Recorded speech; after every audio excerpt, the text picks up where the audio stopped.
Kocamla bir haftamız nasıl geçiyor?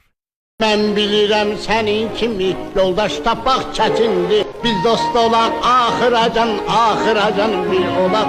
Söz mü sözdü? Əlbət. Bu ne pilavdır? Yağ getir. Pilav pişirmeyi de bilmirsen. Beğenmedim özüm pişireyim.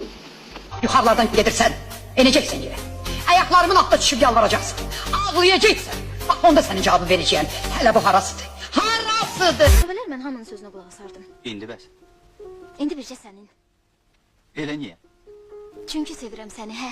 Hele bilirsen benden yaksın tapacaksan. Ay taptın ha. Buna bak. Ben sana büyü yapmışım. Cadıymışım ben. Büyücü ben.